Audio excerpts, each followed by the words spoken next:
la suerte de contar con el testimonio de un compañero de Televisión Española que ha tenido la ocasión de entrar en la prisión de Guantánamo. No muchos periodistas lo han conseguido. Vicente Romero, buenas noches. Hola, buenas noches. Gracias por estar con nosotros hoy. ¿Cómo se hace la gestión para conseguir entrar en Guantánamo? No sé si ahora será, a partir de ahora será un poco más sencillo, pero durante estos tiempos, estos años anteriores, no parece que fuera tan fácil. Bueno, simplemente solicitarlo delante del Departamento de Estado, cosa que hicimos. Creo que en el caso de Televisión Española cometieron algún error, puesto que solo se había autorizado entrar a periodistas residentes en Estados Unidos. Nosotros presentamos la solicitud desde la corresponsalía de Televisión Española en Nueva York y eso quizás favoreció ese equívoco. Y además se había permitido la entrada únicamente de grupos de periodistas. En el caso de mi compañero Jesús Mata y yo, el equipo de Informe Semanal y de Telediario, fue el primero que se dio, y creo que hasta ahora el único, de un solo medio haciendo esa visita, y nos enviaron un funcionario expresamente del Departamento de Estado en Washington para que censurara nuestros materiales, lo que creó una incomodidad entre las autoridades militares de Guantánamo, que es lo que nos permitió enterarnos de todos estos entresijos. Esta parte es interesante. ¿Qué se puede, qué os dejaban y qué no os dejaban hacer en Guantánamo? Bueno, nos hicieron un recorrido por dentro del penal. No nos permitieron ver de cerca a los presos, naturalmente tampoco nos permitieron hablar con ellos. Estaba prohibido filmar los rostros. De hecho, coincidimos en un pasillo, por la mala organización del penal, coincidimos en un pasillo con un detenido que era llevado a los servicios médicos, encapuchado, con una capucha negra, con las manos encadenadas, con los pies engrilletados, arrastrando las cadenas como un preso de la Edad Media. Nos empujaron a una habitación lateral y nos prohibieron filmarlo. Pero después, cada tarde, había una reunión con el censor del Departamento de Estado que visionaba todo el material que habíamos rodado e indicaba qué planos eran los que debíamos borrar. Naturalmente, a dos periodistas con muchos años de experiencia en torear distintos censores, pues conseguimos hacer alguna trampa, gracias a lo cual pues pudimos tener algunas de las imágenes que estaba prohibido rodar. No tuvisteis acceso a los presos, pero sí a los guardias o a algunos de los guardianes. ¿Qué dicen? ¿Cómo explican su labor allí? Bueno, son militares que están cumpliendo órdenes. Justifican todo el comportamiento en esas órdenes recibidas. Hay que considerar que en el año 2002 el presidente Bush firmó una orden presidencial que autorizaba todos estos métodos extraordinarios al margen de la Convención de Ginebra, que de hecho desvinculaba a Estados Unidos del cumplimiento de las convenciones de Ginebra y que autorizaba la tortura bajo el eufemismo de técnicas apremiantes de interrogatorio. No parecía ninguno de ellos tener ninguna mala conciencia. Lo que sí es cierto es que, aunque no haya salido a la prensa, sí se comenta entre ellos que miembros de la CIA y miembros del Departamento de Estado durante la etapa final de Bush se resistían a cumplir estas órdenes y pedían ser relevados de esas misiones. ¿Lo conseguían? Lo ignoro, es un mundo absolutamente hermético. ¿Ellos consideran que torturan? Es evidente que torturan, pueden cerrar los ojos, pero es evidente que torturan. ¿Pero ellos, cuando hablan de eso, consideran que lo que ellos hacen es una tortura? No, para nada. Ellos justifican absolutamente eso, igual que justifican la existencia de cárceles secretas, justifican aberraciones como que los prisioneros de Guantánamo que están siendo procesados por tribunales militares especiales ni siquiera tienen acceso a las pruebas que se esgrimen en su contra.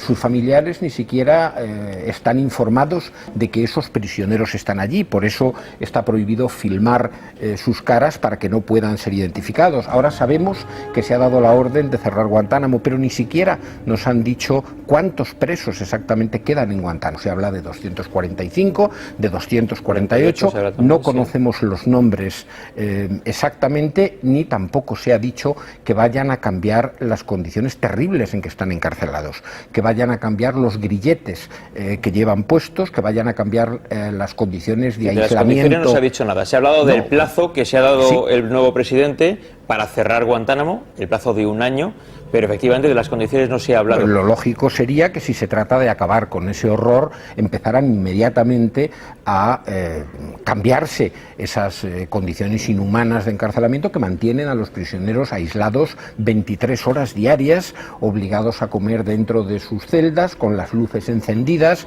sin ninguna referencia del paso del tiempo, etcétera, etcétera.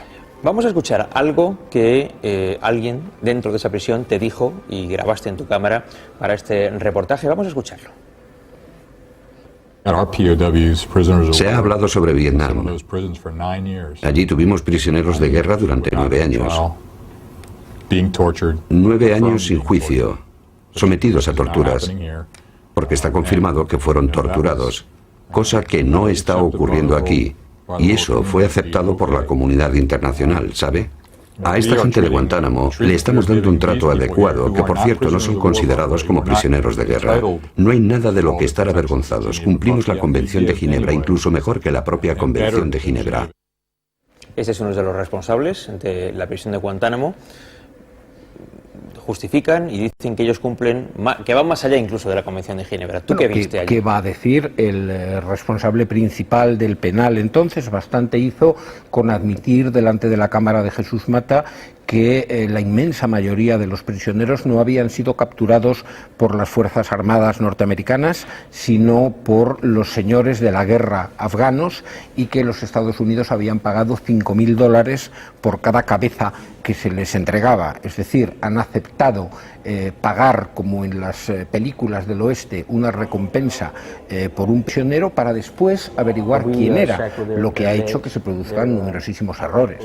Si Obama se da un plazo de 1 año es porque quizás, suponiendo que su voluntad sea, como él ha dicho, la de cerrar Guantánamo, quizás si él pudiera la cerraría mañana mismo, pero se da un plazo de 1 año porque puede haber problemas legales para ver qué se hace, dónde se reubica a estos prisioneros que han estado años allí en Guantánamo.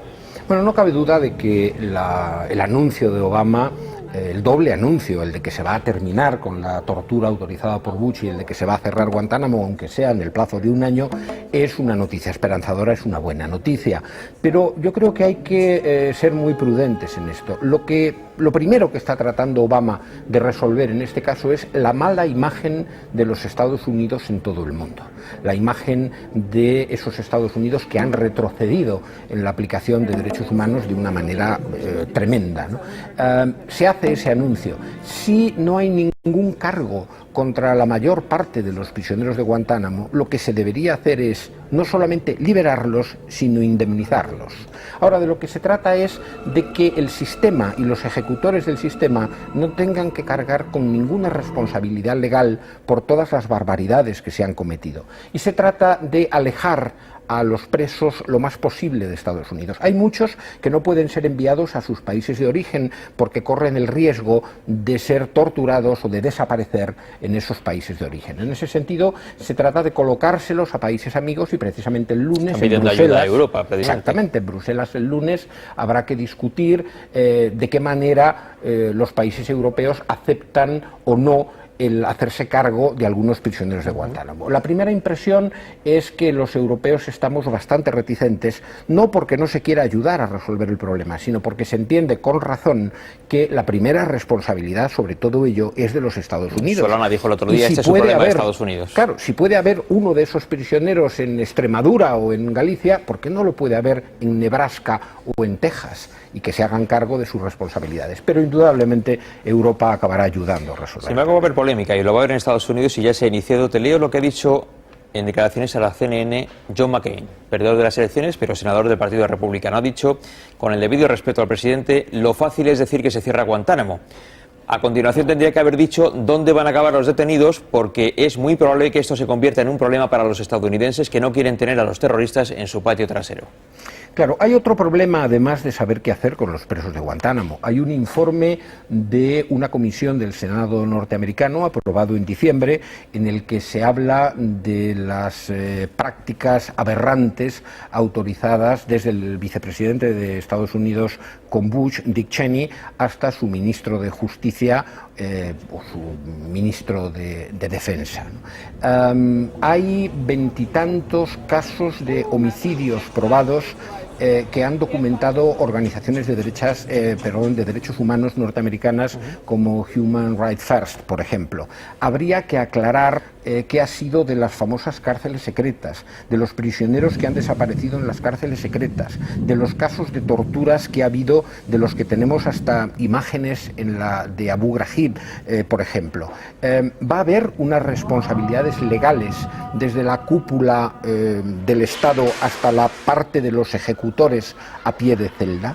¿Va a haber alguna investigación incluso sobre los aspectos de posible corrupción económica? Por ejemplo, la ampliación de la prisión de Guantánamo corrió a cargo, ahí a la entrada, una placa que filmó Jesús Mata con los nombres de las empresas que se hicieron cargo de esa obra, y la ampliación de la prisión corrió a cargo de una empresa que pertenece al grupo de empresas de Dick Cheney, con lo cual una mafia del ladrillo se benefició. También han tenido los derechos de un montón de cosas en Irak durante la guerra, claro, de abastecimiento, claro, para las tropas americanas en Irak, etcétera, etcétera. Efectivamente, ¿qué va a pasar con los mercenarios norteamericanos en Irak? En estos momentos hay mayor número de mercenarios que de soldados. ¿Qué va a hacer frente a esa privatización de la guerra que permite saltarse todos los convenios de Ginebra, ¿no? Son cosas de las que Obama ha guardado silencio durante toda su campaña electoral, y en estos primeros días ha quedado muy bien con estas medidas que, insisto, son esperanzadoras, pero que parece que son insuficientes sin ampliar un poco el espectro a todos. Veremos qué pasa en los próximos días, en los próximos meses, con esta y otras historias que tendremos que contar en función de cuál sea la decisión que adopte Barack Obama. Vicente Romero, gracias por estar con nosotros esta noche. A vosotros. Muchas gracias.